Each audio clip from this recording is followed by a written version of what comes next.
Bismillahirrahmanirrahim. Assalamualaikum warahmatullahi wabarakatuh. Perkenalkan, nama saya Rizka Desi Rahmawati. Saya guru pendidikan agama Islam dan budi pekerti di SMP Negeri 19 Bandung. Pada kesempatan kali ini, saya akan memaparkan tentang ibadah dengan disiplin dan penuh harap kepada Allah Subhanahu wa Ta'ala, serta peduli terhadap sesama melalui salat gerhana, istisqa, dan jenazah. Pada materi ini terdapat pada fase D kelas 8 yang berelemen fikih.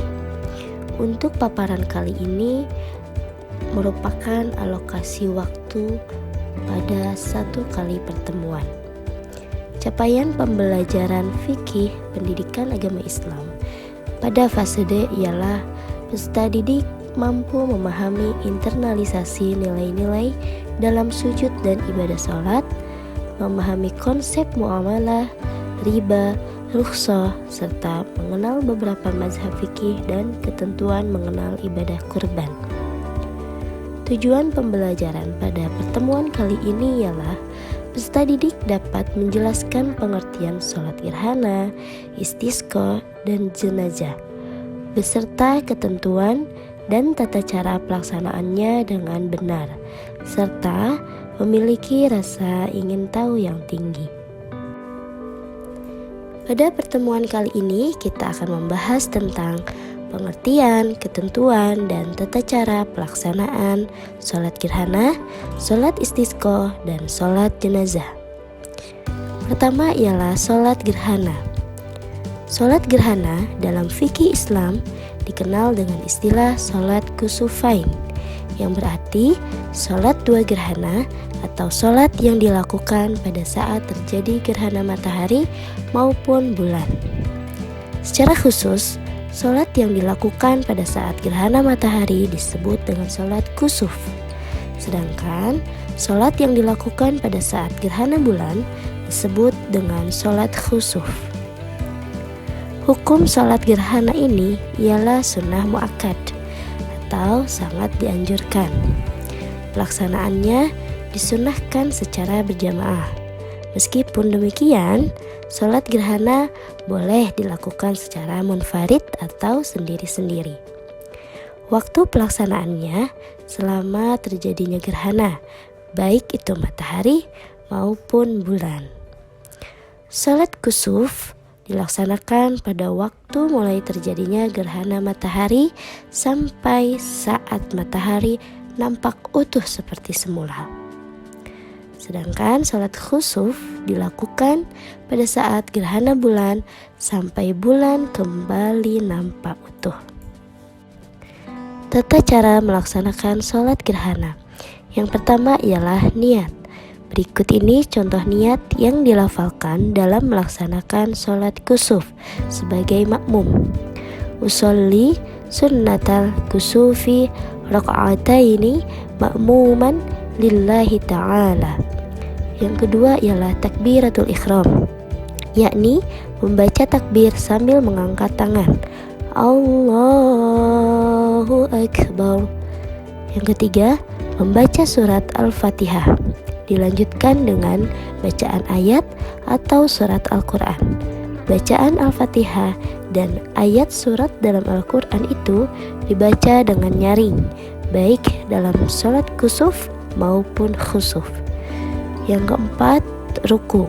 Yang kelima, berdiri dari ruku, dilanjutkan membaca surat Al-Fatihah, kemudian dilanjutkan membaca ayat atau surat dalam Al-Quran. Yang keenam ialah ruku kedua. Yang ketujuh ialah iktidal. Yang kedelapan, sujud sebanyak 2 kali.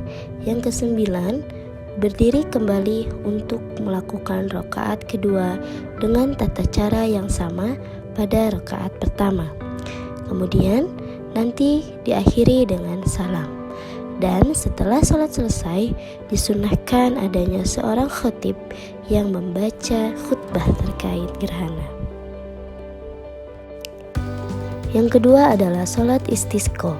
Istisqa berasal dari kata dalam bahasa Arab yaitu al-istisqa yang berarti meminta hujan, yang disebabkan hujan tidak pernah turun atau disebut juga dengan musim kemarau. Dalam fikih, meminta hujan kepada Allah Subhanahu wa Ta'ala dapat dilakukan dengan beberapa cara. Sekurang-kurangnya meminta hujan bisa dilakukan dengan berdoa, baik sendiri maupun bersama-sama. Doa meminta hujan juga bisa dilakukan pada waktu khutbah Jumat. Selain itu, doa meminta hujan juga bisa dilakukan dengan menyelenggarakan sholat istisqa. Secara istilah, sholat istisqa ialah sholat sunnah untuk meminta hujan kepada Allah Subhanahu wa Ta'ala. Sholat istisqa dilaksanakan sebanyak 2 rakaat di lapangan terbuka dengan disertai khutbah. Menurut jumhur ulama, khutbah sholat istisqa dilakukan setelah sholat. Meskipun demikian, ada sebagian ulama yang memfatwakan khutbah sholat istisqa dilaksanakan sebelum sholat dilakukan. Hukum dari sholat istisqa ini ialah sunnah muakkad atau dianjurkan, khususnya ketika ada keperluan yang mendesak. Misalnya terjadi krisis air, kekeringan lahan pertanian, kebakaran hutan, polusi asap yang disebabkan kebakaran hutan dan lain sebagainya. Sementara hujan belum kunjung datang. Dalam kondisi ini, umat Islam disunahkan melaksanakan untuk sholat istisqa. Sebelum melaksanakan sholat istisqa, disunahkan agar memperbanyak bacaan istighfar atau memohon ampun kepada Allah Subhanahu wa Ta'ala atas segala dosa yang telah dilakukan.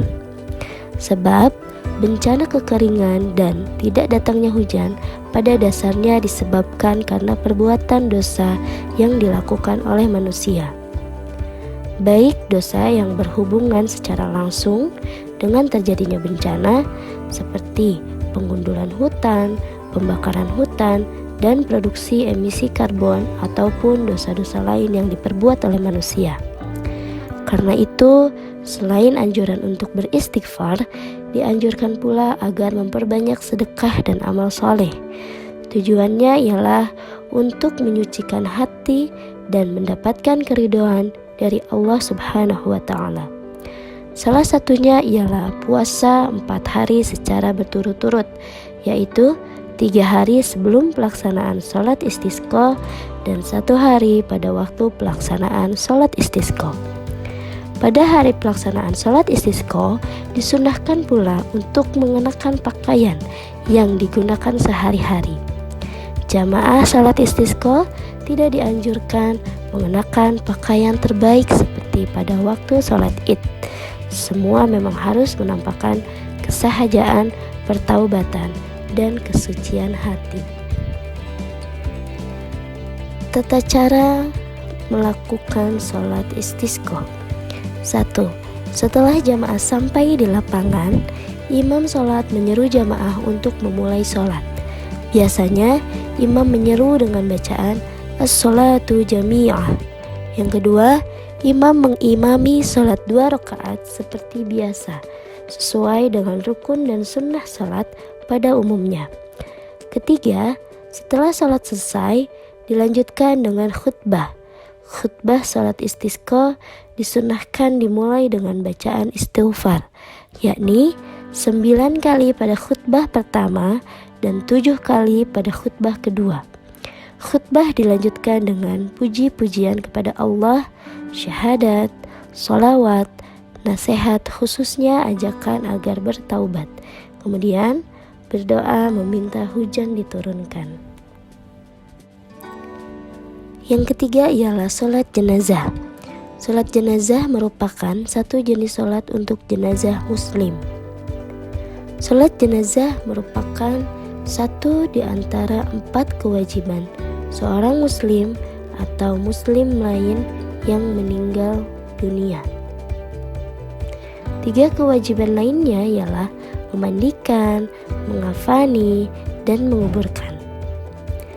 4 kewajiban ini hukumnya ialah fardu kifayah, artinya wajib dilaksanakan. Tetapi apabila sudah ada yang melaksanakannya, yang lain terbebas dari kewajiban itu.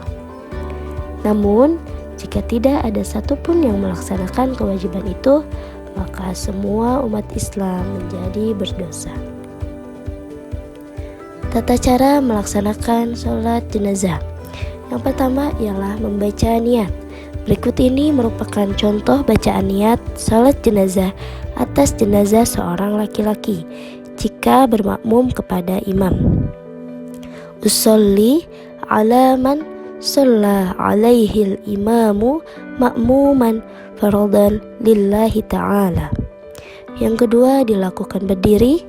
Yang ketiga, melakukan takbir sebanyak 4 kali. Yang keempat, membaca surat Al-Fatihah setelah takbiratul ihram.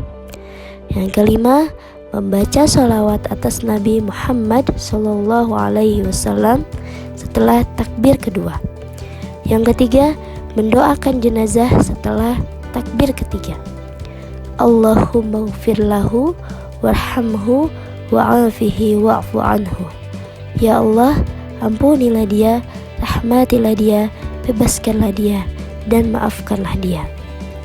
Yang ketujuh, membaca doa setelah takbir keempat jika jenazahnya laki-laki. Allahumma la tahrimna ajrahu wa la taftinna ba'dahu waghfir lana walahu. Ya Allah, jangan haramkan kami dari pahalanya dan jangan beri fitnah atau cobaan bagi kami sepeninggalnya. Ampunilah kami dan ampunilah dia. Dan yang kedelapan, diakhiri dengan salam. Alhamdulillahirrahmanirrahim. Sekian pemaparan materi pada kesempatan kali ini. Semoga seluruh peserta didik dapat memahaminya dengan baik dan benar. Subhanakallahumma wa bihamdika asyhadu an la ilaha illa anta astaghfiruka wa atubu ilaik. Wassalamualaikum warahmatullahi wabarakatuh.